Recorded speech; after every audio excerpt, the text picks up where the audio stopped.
Assalamualaikum warahmatullahi wabarakatuh. Biridha'illahi ta'ala al-Fatihah. A'udzu billahi minasyaitonir rajim. Bismillahirrahmanirrahim. Alhamdulillahi rabbil alamin. Arrahmanir rahim. Maliki yaumiddin. Iyyaka na'budu wa iyyaka nasta'in. Ihdinas siratal mustaqim. Shiratal ladzina an'amta 'alaihim ghairil maghdubi 'alaihim waladdallin. Amin. Tsumma ila hadratin nabiyil mustafa Muhammadin sallallahu alaihi wasallam wa ala ali sahabil kiram wa khususan sultanil awliya al-qutbi rabbani Syekh Abdul Qadir Jailani wa khususan Syekh Hashim Asy'ari wa khususan marhum Abinati Lam Junaidi wa khususan marhum Muhammad Latifah wa khususan Syekh Muhammad Jalaluddin Al-Mahalli wa khususan Syekh Muhammad Jalaluddin Asyuti wa khususan asatidina ustadatina wa khususan abaina mahadina wa khususan jadina wa jadatina wa khususan ashabina khususan hajatina. Al-Fatihah. Wa a'udzu billahi minasyaitonir rajim. Bismillahirrahmanirrahim. Alhamdulillahi rabbil alamin. Arrahmanir rahim. Maliki yaumiddin. Iyyaka na'budu wa iyyaka nasta'in. Ihdinas siratal mustaqim. Siratal ladzina an'amta 'alaihim ghairil maghdubi 'alaihim waladdallin. Amin. Pada pertemuan kali ini yaitu surat Al-Baqarah ayat 92.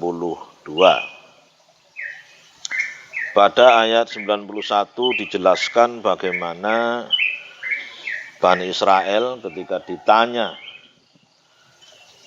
atau ketika disuruh beriman kepada apa yang sudah diturunkan oleh Allah kepada Nabi Muhammad yaitu Al-Quran, maka Bani Israel menjawab, kami hanya beriman kepada yang diturunkan kepada kami saja, yaitu kitab Taurat dan kitab Injil. Kepada yang lain tidak mau, apalagi kepada Al-Quran. Karena memang Al-Quran itu menurut orang Yahudi hanya diturunkan kepada Nabi Muhammad dan umatnya. Dirinya tidak mengakui sebagai umatnya Nabi Muhammad. Tapi kemudian apa yang disampaikan oleh orang Yahudi itu atau Bani Israel itu dibantah oleh Allah dengan pertanyaan, kenapa kalau memang kamu beriman kepada kitab Taurat dan Injil, kamu bunuh nabi atau rasul yang membawa kitab itu, atau kamu tentang, tidak kamu indahkan. Nah itulah. Itu pada surat Al-Baqarah ayat 91. Mari kita lanjutkan pada surat Al-Baqarah ayat 92. Bismillahirrahmanirrahim. Qala al-musannifu rahimahullahu ta'ala wa nafa'ana bihi wa bi ulumihi wa amadana bi asrarihi wa anwarihi fid dharaini. Amin. Bismillahirrahmanirrahim. Walaqad ja'akum lan yakti teman-teman wis teka kum ing sira kabeh sapa Musa, Nabi Musa, bil bayyinati kelawan gowo pira-pira bukti kang nyata. Kelawan gowo pira-pira bukti kang nyata. Tegese bil mu'jizati kelawan pira-pira mukjizat. Kal aso kaya tongkat, wal yadi lan tangan, wa falqil bahri lan miyak segara atau membelah segara. Nah, jadi pada ayat 92 ini Allah memberikan informasi yang lebih tegas lagi kepada Bani Israel. Lawis teman-teman ta, itu ya. Lawis tenan, lawis teman-teman teko nyang awakmu kabeh. Sapa sing teko? Nabi Musa. Lah tekone gak syukur teko ujuk-ujuk tidak membawa apapun. Jadi Nabi Musa datang dengan membawa hujah-hujah, keterangan-keterangan, bukti-bukti yang menguatkan bahwa dirinya adalah nabi atau rasul. Jadi banyak sekali malah. Memang Nabi Musa alaihissalam ini mukjizatnya itu termasuk banyak. Cuma yang biasa disebutkan, biasa diceritakan itu ya tongkat itu. Yang paling besar adalah, yang paling sering disampaikan adalah tongkat, kemudian juga tangan. Ya. Jadi kal aso kaya dene tongkat. Pada yang dimaksud dengan apa ini mukjizat? Mukjizat itu adalah kemampuan yang luar biasa dari seorang nabi atau rasul yang tidak bisa ditiru oleh siapapun. Karena kemampuan yang luar biasa ini atas izin Allah, atas kehendak Allah. Begitu saja. Jadi tidak dikehendaki oleh Allah dan ini tidak bisa diulang-ulang. Karena memang mukjizat itu sesuatu yang luar biasa tapi yang dikehendaki oleh Allah. Ketika diperintahkan, begitu saja. Tidak diperintahkan, ya enggak. Contoh ya, contoh tongkatnya Nabi Musa ini. Nabi Musa itu kan berhadapan dengan seorang raja yang zalim. Seorang raja yang tidak kenal peri kemanusiaan. Bahkan seorang raja yang mengaku dirinya sebagai Tuhan. Raja yang betul-betul wis di luar batas ini. Namanya Raja Fir'aun. Sombong, takabur. Nah, ketika Nabi Musa menyampaikan risalah dakwahnya, bahwa tidak ada Tuhan melainkan Allah Subhanahu wa Ta'ala, maka Fir'aun itu menantang Nabi Musa. Nantang. Yang pertama, kalau memang Tuhan selain saya ada, di mana Tuhanmu? Oh, Nabi Musa jawab di atas. Ceritanya akhirnya apa? Fir'aun menyuruh rakyatnya membuat, ya mungkin saiki semacam kayak tower itu mungkin, membuat bangunan yang tinggi sekali, lalu Fir'aun membawa busur anak panah, kemudian dilepaskan busur itu, dan kebetulan oleh malaikat dipegang lalu ditancapkan ke burung. Nah, kemudian jatuhlah busur itu dengan adanya darah yang melekat pada ujung panahnya.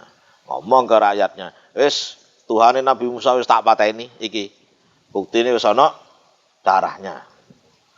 Itu yang nah, kemudian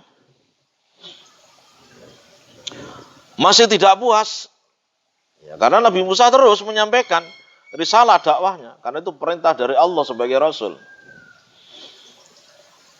Wis nek pancen awakmu betul-betul nabi, betul-betul rasul. Ayo adu. Ya mungkin adu apa? Zaman itu yang terkenal adalah sihir. Adu kemampuan dengan orang-orangku. Adu kekuatan, adu kepandaian. Yaitu masalah sihir. Ya Nabi Musa oke. Ya melayani juga. Akhirnya di tengah tempat yang luas sekali, berkumpullah sekian orang, mungkin ratusan atau mungkin ribuan, tidak diceritakan di situ. Yang jelas sudah adu kepandaian antara Nabi Musa dengan orang-orangnya Raja Fir'aun, yaitu golongan ahli sihir.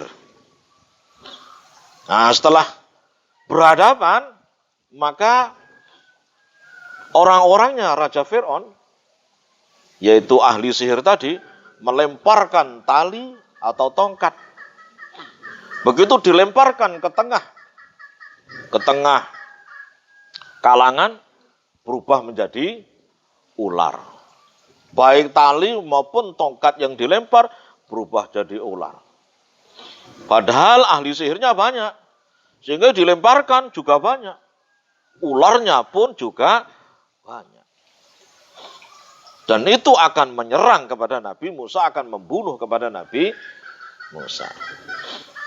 Dalam situasi dan kondisi yang genting seperti itu, maka ada wahyu dari Allah, perintah dari Allah. Ya Musa, lemparkan tongkatmu. Nah ini ya, itu mukjizat. Mukjizat. Tongkat ini saja nih, gak ada apa-apa nih. Tapi karena Allah yang menyuruh, lemparkan tongkatmu. Dan ketika Allah yang memerintahkan, lemparkan, ya dilemparkan begitu saja oleh Nabi Musa. Ketika dilemparkan, maka tongkat itu berubah menjadi ular yang sangat besar, melebihi dari ular-ular yang ada. Nah itu, ini tongkat ini adalah mukjizat. Apa yang terjadi? Ular yang ada itu dimakan semua oleh ularnya Nabi Musa yang berasal dari tongkat itu. Habis. Disitulah akhirnya justru para pengikutnya Raja Fir'aun yang domblong yang kemudian malah mengakui dan beriman kepada Allah. Karena merasa bahwa yang dilemparkan oleh Nabi Musa yang berubah jadi ular itu betul-betul nyata. Yang Gusti Allah. Jadi kayak betul-betul makhluk hidup yang nyata, yang tidak bisa ditembus. Kalau itu sebenarnya perubahan wujud dari tongkat saja. Nah itu ya, jadi tongkat itu seperti itu. Tongkatnya Nabi Musa yang pertama adalah bisa mengalahkan tongkat-tongkat atau tali-tali ahli sihir di zaman zaman Raja Fir'aun. Itu mukjizat.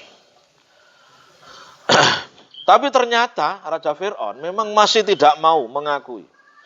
Tetap tidak mengakui bahwa Nabi Musa itu tidak mau mengakui dan tidak mau mengikuti apa yang disampaikan oleh Nabi Musa. Ya akhirnya karena melihat Bani Israel yang waktu itu sebagai masyarakat yang tertindas sebagaimana Nabi Musa. Nabi Musa itu kan Bani Israel, orang Yahudi. Ya, melihat bangsanya seperti itu ditindas oleh Raja Fir'aun. Raja Fir'aun itu kan Bani Kipti. Nah, sedangkan yang ditindas adalah Bani Israel. Makanya oleh Nabi Musa, seluruh umatnya Bani Israel itu kemudian diajak keluar dari negara Mesir pada waktu itu. Diajak keluar. Maka berduyun-duyunlah rombongan besar keluar dari negara Mesir, keluar dari kerajaannya Firaun. Lah, mengetahui bahwa Bani Israel ini keluar dari negaranya, Raja Fir'aun memerintahkan kepada bala tentaranya yang dipimpin langsung mengejar Bani Israel yang keluar dari kerajaan Mesir tadi. Ya terus lari akhirnya. Lari. Terus lari Nah, suatu saat Nabi Musa bersama umatnya, yaitu bersama Bani Israel ini, tidak bisa lari lagi karena di depannya ada lautan. Ada lautan. Tidak bisa nyebrang lagi sudah. Apa tidak bisa terus berjalan. Karena apa? Sudah ada lautan. Mau kembali, bala tentara Fir'aun yang kuat, yang bengis, yang kejam, sudah terus mengejar, berada di belakangnya. Semakin lama semakin dekat. Ya tentu terjadi kepanikan yang luar biasa. Wong jenenge Bani Israel, ya Nabi Musa. Loh yang lain, panik luar biasa. Gimana ini? Gimana ini? Bayangkan, jenenge kate umpama dek gini dek meleman ya. Kate ning idul ono segoro. Kate mule. Wis teko Bonsari kene wisan. Bala tentara Firaun ya bingung, ya opo iki? Ya opo iki? Ya, pada situasi dan kondisi seperti itulah lagi-lagi Allah memerintahkan kepada Nabi Musa. Mukjizat lagi. Tongkatnya lagi yang disuruh. Wahai Musa, pukulkan tongkatmu itu di lautan. Yang di tepinya. Dipukulkan laut itu. Maka atas kehendak Allah, lautan yang seperti itu membelah. Nah ini wafalkil bahri, membelah, muncul jalan. Ini gak kehendak Allah apa iso. Makanya namanya mukjizat itu sesuatu yang luar biasa yang gak masuk akal. Gak masuk akal sama sekali. Mosok segoro kaya negur dipukul dengan tongkat. Maka lautan yang seperti itu membelah. Muncul jalan yang bisa dilalui oleh manusia. Nah, kenapa bisa? Ya semuanya atas kehendak Allah. Nah, atas kehendak Allah apapun bisa terjadi. Ya, bisa terjadi.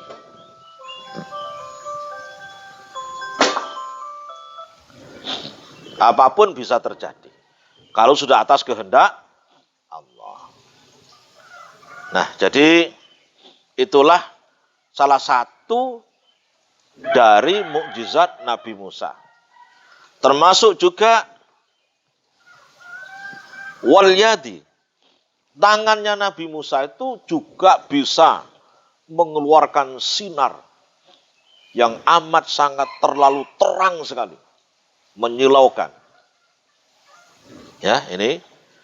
Kemudian juga banyak lagi mukjizat-mukjizat yang lain. Cuma tidak begitu dijelaskan. Yang sering ya tongkat ini. Yang bisa menyelamatkan bangsa atau Bani Israel. Nah, kita tidak melanjutkan karena insya Allah nanti itu ada bahasannya tersendiri. Summat takhottumu nuli kari-kari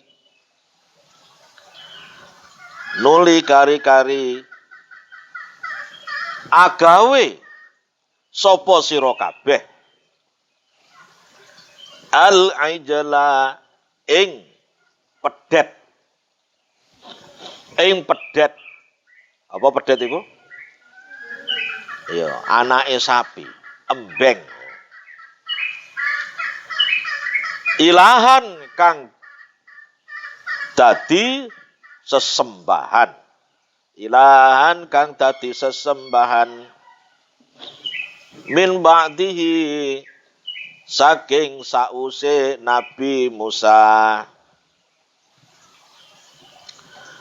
Tegese min ba'di dhahabihi. Saking sause lungone Nabi Musa.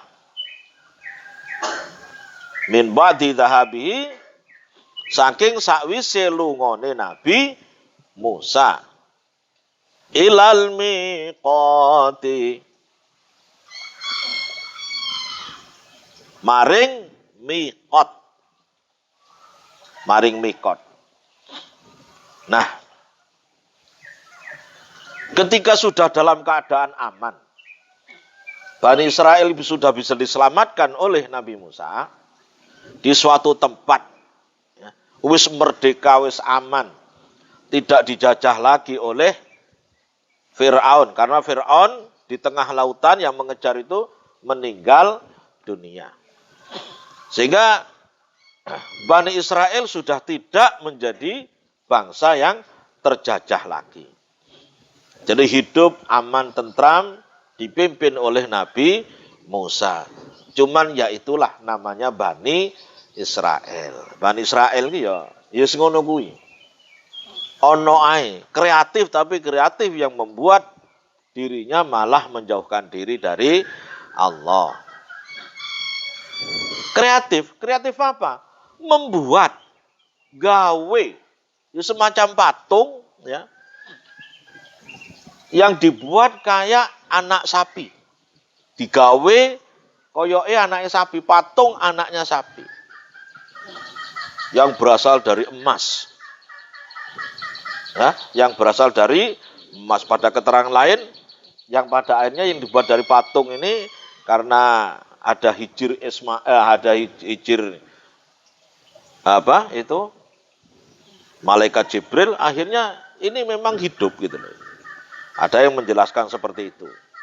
Tapi kita tidak terlalu jauh memberikan penjelasan seperti itu. Yang jelas patung anaknya sapi itu kemudian oleh orang-orang Bani Israel pada waktu itu dijadikan sesembahan. Ya. Dijadikan sesembahan. Jadi tidak menyembah kepada Allah lagi, tapi menyembah kepada patung pedet tadi. Nah, perbuatan yang seperti itu menurut Allah, menurut Nabi Musa adalah perbuatan yang sangat zalim. Maka ujung dari ayat ini adalah wa antum lan utawi sira kabeh, wa antum lan utawi sira kabeh iku zalimuna, wong kang padha nganiaya kabeh. Nganiaya apa? Bittikhadhihi, kelawan gawe pedet sing disembah. Jadi karena perbuatan aniaya, karena perbuatan menyembah pedet tadi, maka oleh Allah dan juga oleh Nabi Musa dianggap sebagai perbuatan yang sangat zalim atau perbuatan aniaya. Yang pada ayat-ayat sebelumnya sudah kita pernah pelajari bahwa dengan perbuatan ini akhirnya setelah diberikan penjelasan lagi oleh Nabi Musa, bertobatlah umatnya Nabi Musa atau Bani Israel ini. Tapi taubatnya ternyata sangat berat. Yaitu apa? Kemarin sudah saya jelaskan, suruh saling membunuh yang pada akhirnya sampai sekitar 70 ribu manusia yang terbunuh pada proses pertobatan. Pertobatan karena menyembah pedet itu. Luar biasa ya ini. Ya memang itulah Allah sebelum kepada Nabi Muhammad dan umatnya, kalau memang salah langsung dihukum, nek bener ya langsung dikai keuntungan. Beda dengan Nabi Muhammad dan umatnya. Walaupun salah, kejam, jahat, ya tidak segera dihukum oleh Allah. Kadang-kadang ketika sudah mendekati ajal, orang ini kadang-kadang malah menjadi orang yang baik, malah seperti itu. Itu bedanya dengan pembalasan yang dilakukan oleh Allah di zaman sebelum Nabi Muhammad dengan di zaman Nabi Muhammad. Wallahu a'lam bishawab. Insyaallah ini yang dapat kita sampaikan. Sebagaimana biasa, apabila penjelasan-penjelasan saya tadi ada kesalahan, itulah kelemahan saya sebagai manusia biasa. Dan apabila ada kebenaran, baik yang saya baca maupun keterangannya, semuanya dari Allah Subhanahu wa Ta'ala. Kurang lebihnya mohon maaf. Mari kita akhiri baca hamdalah bersama-sama. Alhamdulillahirabbil alamin. Wassalamualaikum warahmatullahi wabarakatuh.